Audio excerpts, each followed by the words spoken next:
ဂျပန်မှာသွားစီကံပြလို့ရပြီမဲ့စုလိုမျိုးပေါ့နော်မြန်မာနိုင်ငံရောက်မှာသွားစီကံပြတက်တဲ့လူတွေရှိကြလားအခုကတော့သူကသွား cleansing လုပ်ဖို့အတွက်ပေါ့နော်သွားစီကံတစ်ခုသွားနေရပါမြန်မာနိုင်ငံရောက်လို့ရှိရင်အမြဲတမ်းအဲ့လိုသွားလုပ်တယ်ပေါ့နော်စုအခုသွားတယ် Royal Palace ဆိုတဲ့စီကံလေးရတော့အရန်လဲတန့်ရှင်းပြီးတော့ဆရာဝန်တွေကလည်းလူငယ်ဆရာဝန်လေးများရပေါ့နော်အဲ့တော့စိတ်ရှိပြီးတော့ consultation ကောင်းကောင်းလုပ်လို့ရတဲ့အတွက်စုကတော့ပြန်လာအတိုင်းအမြဲတမ်းဒီစီကံမှာပဲလုပ်ဖြစ်ပါတယ်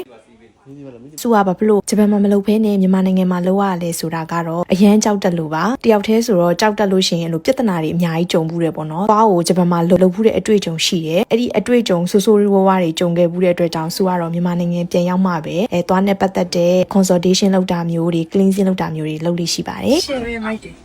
အိတ်တော့ ကဲခုံလေးပတ်ပါမယ်ခင်ဗျာဒီလုံးရဲ့ procedure လေးတော့ကြောက်ချစ်ပါမယ်လက်ကျွေးတော်ပါတဲ့နေရာလေးမှာဆိုလို့ဒီနေရာလေးချင်းကနေထည့်တော်လေးရောရှိတယ်အဲ့ဒါလေးထောင်းနော်ဒီတစ်ခေါက်က cleansing ပဲလုပ်တာဆိုတော့ခဏလေးပဲကြားလိုက်တယ်ပေါ့နော်ပြီးတော့စုကသွားကိုပုံမှန်လေးလဲတိုက်တဲ့အတွက်ကြောင့်ကြောက်တရားအရင်မဖြစ်ဘူးပေါ့နော်အဲ့တော့သွား cleansing လုပ်တာတိတ်မကြလိုက်ဘူးအဲ့တော့ကတော့ indicator for ear လေးပဲနော်အဲ့တော့လည်းဖြည်းဖြည်းပဲလုပ်ပြီးတော့မကြောက်ဘူး polish လေးလည်းလုပ်ပြီးရတဲ့အတွက်ကြောင့်စုရဲ့သွားလေးကတော့အခုဆိုရင်အရင်ကိုတန့်ရှင်းသွားတယ်လို့ခံစားနေရတယ်ပေါ့နော်ကဲတော့ကတော့လုပ်ပြီးတော့ပါပြီအမြဲတော့စိတ်တိုင်းကြသွားလေးရကြည့်ရော မနာဘူးတော့ကြောင်းလှလေးဖြစ်သွားတယ်မနာဘူးစုကငငယ်တော့တားလောက်တဲ့ trend မှာရှိရကွာသိလားဟုတ်ဆိုအဲ့ကားလောက်တဲ့ခုံမှာပတ်ပြေးနေလို့ဟိုကြောက်တယ်လို့ကြောက်လို့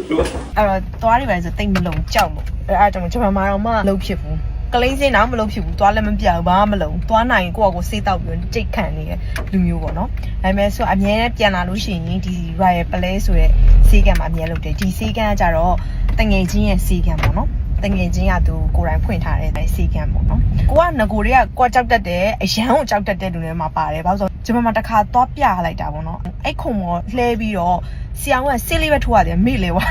အဲ့ကိုကြောက်တတ်တာပေါ့နော်အဲ့တော့သူ့အဲ့အကြောင်းအရာတွေပဲအကုန်ပြောတော့ तू ကအဲ့လိုတီချာလေးလုပ်ပြီးတော့နားရိုက်ကျင်တာတွေလည်းမခံစားရဘူးအဲ့လိုတိုးတွေပါလည်းမထွက်အဲ့လိုဘာမှမခံစားရအေးဆေးပဲအရန်ကိုပိုလေသူတို့တွေခေါင်းလျှော်လို့ရှိရင်လေအဲ့လိုခေါင်းလျှော်ခုံမှာအဲ့လိုထိုင်နေရတယ်လို့မျိုးပဲအေးဆေးပဲလုံးဝ relax ပဲ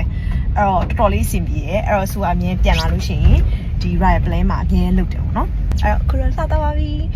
နောက်ထပ်လည်းလုပ်ဖို့ရှိရပါတော့တာကို breeze stand ကောင်းမလားအဲ့အခုနည်း consultation ယူနေရပါတော့ အဲ့လိုဆိုလို့ရှိရင်ဒီကောင်လေးကကြတော့အတုံးတက်မယ်ပြတ်တယ်အားလေးလည်းလုပ်ဖို့ရှိပါတယ်အမြဲတမ်းစိတ်ရှိရှိနဲ့မနာမကျင်နဲ့လုပ်ပေးတဲ့တငယ်ချင်းကိုလည်းကျေးဇူးအများကြီးတင်ပါတယ်လို့သွားနဲ့ပတ်သက်တဲ့ပြဿနာတွေပဲဖြစ်ဖြစ်သွား cleansing လုပ်တာပဲဖြစ်ဖြစ်သွားအလှပနဲ့ပတ်သက်တဲ့အကြောင်းအရာတွေကိုလုပ်ချင်တယ်ဆိုလို့ရှိရင်တော့ဒီ Royal Palace ကိုတော့ Osusume recommendation လုပ်ပါတယ်လို့အားလုံးဆုံးဖြတ်ကြည့်ပြီးအတွက်ကျေးဇူးအများကြီးတင်ပါတယ် bye bye